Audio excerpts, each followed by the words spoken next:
Fala, amadinhos, tudo bem? Pessoal, eu fiz aquele vídeo onde eu falei para vocês que às vezes um pecador é melhor do que um hipócrita. Porque o pecador, ele é o que ele é e pronto. Que nem eu falei lá que Jesus falou, as prostitutas vos precederão. Ou aquela parábola que ele fala do publicano e do pecador, né? Que o publicano ficava lá cheio de orgulho. Não, porque eu dou o dízimo, eu sigo a lei, eu faço tudo certinho, eu não sou como esse pecador. Sendo que na parábola o pecador tinha mais chance de entrar no reino dos céus do que o publicano. E isso existe muito, pessoal. Tem muita gente por aí que paga de bonzinho, sabe, de santinho, de santinha. E quando você vai ver, aquela pessoa é pior do que uma pessoa que não é santinha, ou que não paga de moralista. Por exemplo, porque eu não bebo, eu não fumo, eu não falo palavrão, eu não sou grosseiro, que nem esse Ronaldo ou Sabino, por exemplo, são. Mas quando você vai ver a pessoa às vezes é pior do que uma pessoa que tem seus vícios e seus maus hábitos. Enfim.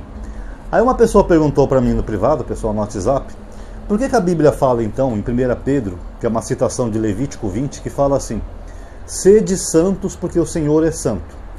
Então, se tecnicamente a gente não tem que bancar o santinho, né? É melhor nós sermos verdadeiros do que sermos hipócritas, por que a Bíblia orienta as pessoas a serem santas? Bom, eu vou explicar para vocês nesse vídeo, tá? Primeiro, como eu sempre falo aqui no canal já há anos, a Bíblia não foi escrita em português e nem em 2025.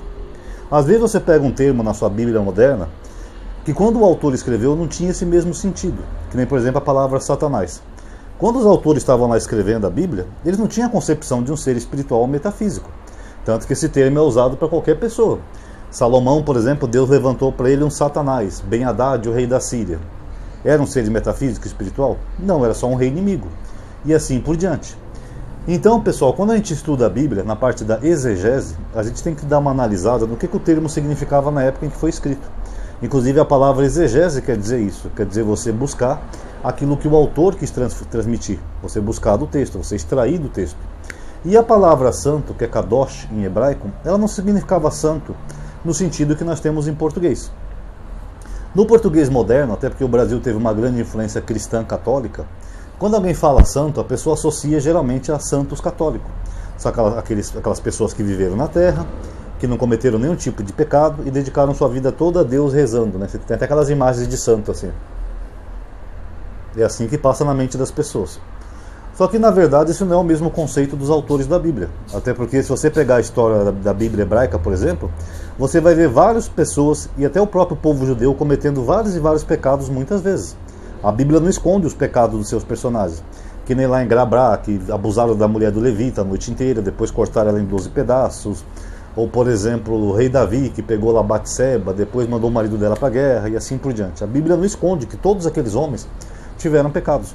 Até porque a intenção dos autores da Bíblia hebraica é mostrar para as pessoas que eles eram homens, não deuses. E homens erram, estão sujeitos a erro. E o povo em si já pecou muito, tanto que o povo foi castigado, foi para a Babilônia, foi exilado, porque pecaram contra Deus. Então como é que Deus promete que seria um povo santo se esse povo cometeu vários pecados? É porque santo, pessoal, na concepção hebraica, o termo kadosh, ele significa literalmente separado. Não é santo nesse sentido de santinho, é santo no sentido de ser separado. O judaísmo e o povo hebreu surge num contexto em que havia muitos povos pagãos, politeístas, idólatras, e que eles faziam muitas práticas que eram consideradas perversas. Desde oferecer crianças no fogo para Moloque, ou oferecer virgens para sacrifício, esse tipo de coisas que para Deus era considerado abominável. Então o povo judeu, ele quer ser um povo separado dos costumes dos outros povos. Então tudo que você vê na Torá, ou boa parte dela, você vê um contraponto àquilo que se praticava os outros povos. Como por exemplo, os outros povos sacrificavam seus filhos. Aí a Torá fala que você não pode oferecer seus filhos em sacrifício. Os filhos de Israel deveriam ser resgatados, não sacrificados. Então isso é um contraponto, é separado daquilo que era o costume da época. A maior prova disso, pessoal, é que o termo kadosh aparece também para objetos inanimados, como por exemplo o templo. O templo de Salomão tinha um lugar lá que era separado, que era chamado Kadosh HaKadosh, ou seja, o santo dos santos. Agora, como é que um lugar numa casa, num templo físico, é santo, no sentido como nós temos hoje? Eu posso falar para vocês que a minha casa é santa, minha casa não cometeu nenhum pecado. Tem como uma casa cometer pecado? Será objeto inanimado? Não. Então isso mostra que o termo santo era isso, era separado dos costumes dos povos. Desde o jeito de vestir, aparar a barba, cortar o cabelo, comer certos alimentos e assim por diante. Então santo não é a pessoa que não tem pecado, que é certinho ou corretinha. Santo é aquela pessoa que se aparta daquelas coisas que são consideradas, ou que foram consideradas, abomináveis pelo Deus de Israel, o Deus da Bíblia. É claro que ali nós estamos falando de um contexto do mundo antigo. Agora, e se fosse para trazer para um contexto moderno, o que seria abominável para Deus? Bom, em Provérbios fala que 7 coisas são abomináveis para Deus. Pés que se apressam para fazer o mal, pessoas fofoqueiras, pessoas que causam intriga, pessoas que têm maldade no coração, inveja, essas coisas. São 7 coisas que Deus, segundo a Bíblia, Deus abomina. Então essas 7 coisas que Deus abomina são coisas que qualquer pessoa deve evitar. Então, como eu falei naquele vídeo do santo e do pecador, às vezes um pecador ele consegue ser mais santo do que uma pessoa que não tem pecado, nesse sentido. Tanto que essas 7 coisas que Deus abomina, em nenhum momento tem nada moral ali, como os cristãos evangélicos hoje em dia entendem. Não tem ali homossexualismo, por exemplo, homossexualidade, perdão, agora mudou o sufixo. Não tem ali adultério, práticas imorais. São práticas mais entre relacionamentos humanos, pessoas que prejudicam umas às outras ou não. Então, tecnicamente, se você pegar, por exemplo, um ateu, ele pode ser mais santo do que um religioso. O Papa Francisco falou isso uma vez, né? Falou que é melhor você ser um bom ateu do que ser um cristão falso.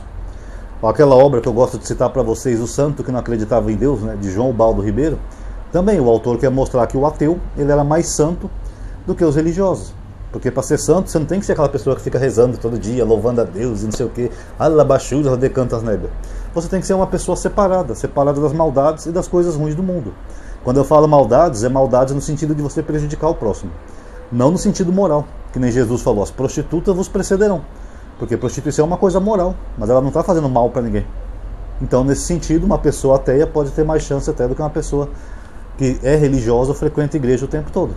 Eu estava lembrando até esses dias, né, que saiu aquele especial da Globo de 60 anos. Aí eles colocaram a Perpétua lá, né, que é a Joana Fon. Aquela obra do Jorge Amado, Tieta do Agreste, aliás, outro grande escritor, ele mostra isso, ele mostra 2 irmãs que uma é a antítese da outra. Uma é mórbida, mal-humorada, vive sempre de preto, de luto, é feia, amarga. A outra é colorida, cheia de vida, espalhafatosa, alegre. Elas são 2 irmãs opostas. E a Perpétua, nesse caso, no último capítulo, ela quer desmascarar a irmã dela. Ela pega lá um dossiê que ela arrumou e ela mostra para a cidade inteira. Essa que se diz minha irmã é Kenga sim, Tieta é Kenga. Só que aí o dossiê cai uma vela lá de uma santa, o dossiê pega fogo, aí fica só a palavra dela. Aí a Tieta pergunta, digam vocês, seus hipócritas, e se o que ela estiver falando for verdade? Porque era verdade, tá? Pela novela Tieta, uma Kenga. Ela foi expulsa lá do Agreste pelo pai dela, ela vem para São Paulo, ela acaba se prostituindo, monta uma boutique, uma boate de mulheres da vida e fica rica. E mesmo ela ficando rica, mesmo tendo sido expulsa pelo pai dela e a cidade toda contra ela sempre ajudava os familiares dela mandando um dinheirinho todo mês, e quando ela volta para o Agreste, ela ajuda a cidade inteira. Então, por causa disso, quando a cidade vê aquilo, a cidade não acredita nas palavras da Perpétua. A cidade fala, a Tieta é uma santa, ela é uma santa. Quem vai acreditar numa bobagem dessa? A Tieta é santa, a Perpétua é louca, ela variou da cabeça, não sei o quê. O que o autor quis mostrar com essa obra dramatúrgica? Ele quis mostrar que a mulher que era Kenga, ela era mais santa do que a outra que era religiosa. Porque a Kenga ajudava todo mundo. Ela fazia boa prática para ajudar o seu próximo. Que nem Jesus falou, né? A lei se resume em amar a Deus e amar o próximo. Isso ela fazia muito bem. Ela ajudava um, pagava a dívida de outro, comprava remédio para outro.